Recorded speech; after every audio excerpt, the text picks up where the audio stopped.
ರೈತನೊಬ್ಬನಿಗೆ ನಮ್ಮ ಮೆಟ್ರೋದಲ್ಲಿ ಅವಮಾನ ಮಾಡಿದಂತಹ ಪ್ರಕರಣಕ್ಕೆ ಸಂಬಂಧಪಟ್ಟಂತೆ ಈಗಾಗಲೇ ಪ್ರಾಥಮಿಕ ತನಿಖೆ ಶುರುವಾಗಿದೆ. ತನಿಖೆಯಲ್ಲಿ ರೈತನಿಗೆ ಅವಮಾನ ಮಾಡಿಲ್ಲ, ಟಿಕೆಟ್ ಕೇಳಿದ್ದಕ್ಕೆ ಸಹ ಪ್ರಯಾಣಿಕ ಇಶ್ಯೂ ಮಾಡಿದ್ದಾರೆ ಅಂತ ಅಧಿಕಾರಿಗಳು ಹೇಳಿದ್ದಾರೆ. ಹಾಗಾದರೆ ನಮ್ಮ ಮೆಟ್ರೋ ಉಲ್ಟಾ ಹೊಡಿತಾ ಇದೆಯಾ? ಈ ವಿಚಾರಕ್ಕೆ ಸಂಬಂಧಪಟ್ಟಂತೆ ಮತ್ತೊಂದು ರಿಪೋರ್ಟ್ ಇದೆ, ನೋಡೋಣ ಬನ್ನಿ.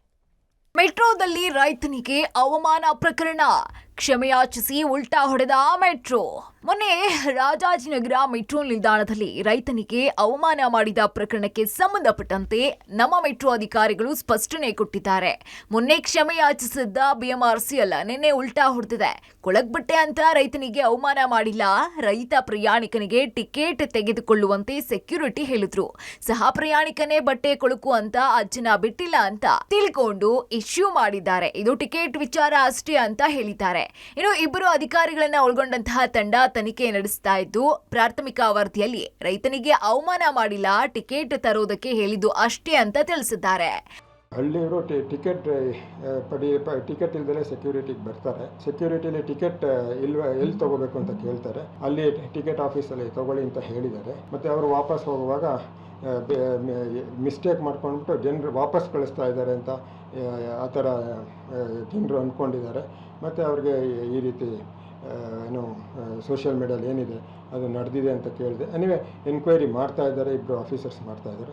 ಅವರು ಮಾಡಿಬಿಟ್ಟು ಹೇಳಿದ್ಮೇಲೆ ನಾವು ಅಗತ್ಯ ಕ್ರಮ ಏನು ಬೇಕೋ ಅದು. ಹಾಗಾದ್ರೆ ಮೊನ್ನೆ ಮೆಟ್ರೋದಲ್ಲಿ ಏನಾಗಿತ್ತು ಅಂತ ನೋಡ್ತಾ ಹೋಗೋದಾದ್ರೆ, ಇವ್ರನ್ನ ಮೆಟ್ರೋದೊಳಗೆ ಬಿಡ್ತಿಲ್ಲ, ಯಾಕಂದ್ರೆ ಇವ್ರದ್ದು ಡ್ರೆಸ್ ಗಲೀಜಿದೆ ಅಂತ. ಬ್ಯಾಗಲ್ಲಿ ಏನಿಲ್ಲ, ಬ್ಯಾಗಲ್ಲಿ ಬಟ್ಟೆಗಳಿದಾವೆ. ಏನಿಲ್ಲ ಸರ್, ಎಲ್ಲ ಸರ್ಚ್ ಮಾಡಿದ್ದಾರೆ. ಡ್ರೆಸ್ ಗಲೀಜಿಲ್ಲ ಅಂತ ಬಿಡ್ತಿಲ್ಲ ಒಳಗೆ.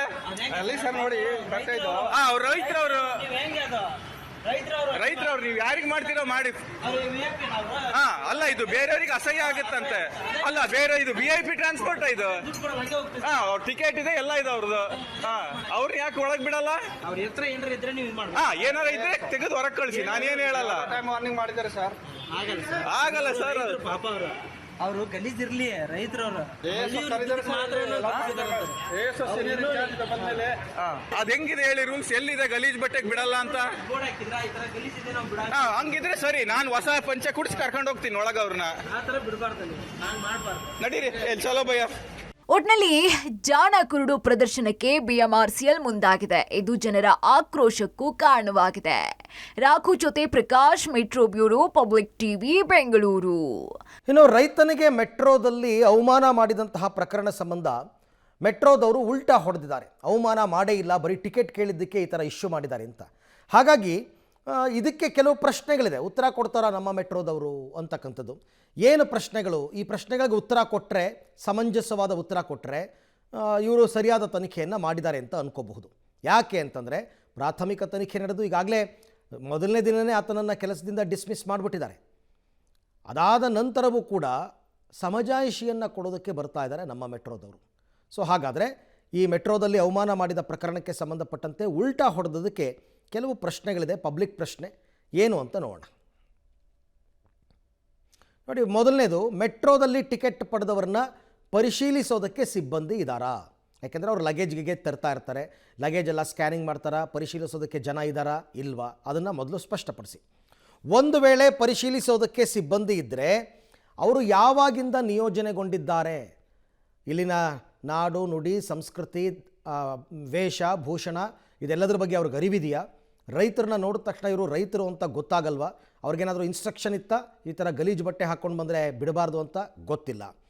ಟಿಕೆಟ್ ಪಡೆಯದೇ ಬಂದಿದ್ದರೆ ಟಿಕೆಟ್ ನೀಡಿ ಕಳಿಸೋ ಕೆಲಸ ಯಾಕೆ ಮಾಡಲಿಲ್ಲ? ಒಂದು ವೇಳೆ ಆತ ಏನೋ ಟಿಕೆಟ್ ಪಡೆದೇ ಬಂದಿದ್ದಾನಪ್ಪ, ಒಳಕ್ಕಂತೂ ಬಿಟ್ಟಿಲ್ವಲ್ಲ, ನೋಡಪ್ಪ ನೀನು ಟಿಕೆಟ್ ತಂದಿಲ್ಲ, ಟಿಕೆಟ್ ತಗೋ, ಒಳಗೆ ಬಿಡ್ತೀವಿ ಅಂತ ಬಿಡ್ಬೋದಾಗಿತ್ತು. ಯಾಕೆ ಆ ಕೆಲಸವನ್ನು ಮಾಡಲಿಲ್ಲ? ಇನ್ನು ಸಿಬ್ಬಂದಿ ಬಟ್ಟೆ ಗಲೀಜಾಗಿದೆ ಅನ್ನೋ ಪದ ಬಳಕೆ ಮಾಡಿದ್ದು ಯಾಕೆ? ಅದು ಆಡಿಯೋದಲ್ಲಿ ಕೇಳಿಸುತ್ತೆ, ಬಟ್ಟೆ ಗಲೀಜಾಗಿದೆ ಅಂತ. ನಿಮಗೂ ಬಟ್ಟೆ ಗಲೀಜಾಗಿರೋದಕ್ಕೂ ಏನು ಸಂಬಂಧ? ನಿಮ್ಮ ಕೆಲಸ ಟೋಕನ್ ನೋಡಬೇಕು, ಚೆಕ್ ಮಾಡಬೇಕು, ಒಳಗಡೆ ಬಿಡಬೇಕು. ಯಾಕೆ ಬಿಡಲಿಲ್ಲ? ಟಿಕೆಟ್ ವಿಚಾರವಾಗಿ ಆ ಸಿಬ್ಬಂದಿ ಇನ್ನೂ ಯಾಕೆ ಪ್ರತಿಕ್ರಿಯಿಸಿಲ್ಲ? ಅವ್ನು ಮಾತೇ ಆಡಿಲ್ಲ, ಇನ್ನೂ ಇಲ್ಲಿ ತನಕ ಮೀಡಿಯಾಗಳಿಗೆ ಸಿಕ್ಕೇ ಇಲ್ಲ. ಬಟ್ಟೆ ಗಲೀಜಾದರೆ ಒಳಗೆ ಬಿಡೋದಿಲ್ವಾ ಅಂತ ಪ್ರಯಾಣಿಕ ಕೇಳಿದ್ದು ಯಾಕೆ? ಅವರು ವಿಡಿಯೋ ಮಾಡಿದ್ರಲ್ಲ, ಯಾರೋ ಇಶ್ಯೂ ಮಾಡಿದ್ರು ಅಂತ ನೀವು ಹೇಳಿದ್ರಲ್ಲ, ಆತ ಬಟ್ಟೆ ಗಲೀಜಾಗಿದೆ ಅಂತ ಪದ ಬಳಕೆ ಮಾಡಿದಾಗ ಪಕ್ಕದಲ್ಲೇ ಇದ್ದವ್ರು ನೀವು ಅಬ್ಜೆಕ್ಷನ್ ಮಾಡಬೇಕಾಗಿತ್ತು. ಅದು ಹಂಗಲ್ಲ ರೀ, ಈ ಥರ ಅಂತ ಸುಮ್ಮನೆ ಯಾಕಿದ್ರಿ? ನಿಮ್ಮ ತಪ್ಪಿಲ್ಲದಿದ್ದರೆ ಮೆಟ್ರೋ ಸಿಬ್ಬಂದಿ ವಜಾ ಮಾಡಿದ್ದು ಯಾಕೆ? ಹಾಗಾದರೆ ಅವತ್ತೇ ಹೇಳ್ಬೋದಾಗಿತ್ತು ನಾವು ತನಿಖೆ ಮಾಡ್ತೀವಿ, ತನಿಖೆ ಮಾಡಿದ್ಮೇಲೆ ಕ್ರಮ ತಗೋತೀವಿ ಅಂತ. ಮೊದಲೇ ಕೆಲಸದಿಂದ ಅವ್ರನ್ನ ವಜಾಗೊಳಿಸಿದ್ದು ಯಾಕೆ? ಇನ್ನು ತನಿಖೆಗೂ ಮುನ್ನ ಘಟನೆಗೆ ಕ್ಷಮೆ ಕೇಳಿದ್ದು ಯಾಕೆ? ಅದು ಕೂಡ ಆಗಿತ್ತಲ್ಲ. ಈಗೇನೋ ನಮ್ಮ ಮೆಟ್ರೋ ತಪ್ಪಿಲ್ಲ ಅಂತ ಹೇಳ್ಕೊತಾ ಇದ್ದೀರಾ. ಬಟ್ ಅವತ್ತು ಯಾಕೆ ನೀವು ಕ್ಷಮೆ ಕೇಳಿದ್ರಿ? ಯಾಕೆ ಸಿಬ್ಬಂದಿಯನ್ನು ಮಾಡಿದ್ರಿ? ಇದೆಲ್ಲದಕ್ಕೂ ಉತ್ತರ ಕೊಟ್ಟರೆ ಆಗ ನೀವು ತನಿಖೆಯನ್ನು ಪ್ರಾಪರಾಗಿ ಮಾಡಿದ್ದೀರಾ ಅಂತ ಅನ್ಕೋಬೋದು. ಇಲ್ಲ ಅಂತಂದರೆ ನೀವು ಯೂ ಟರ್ನ್ ಹೊಡೆದಿದ್ದೀರಾ ಅಂತ ಜನ ಅನ್ಕೋಬೇಕಾಗುತ್ತೆ.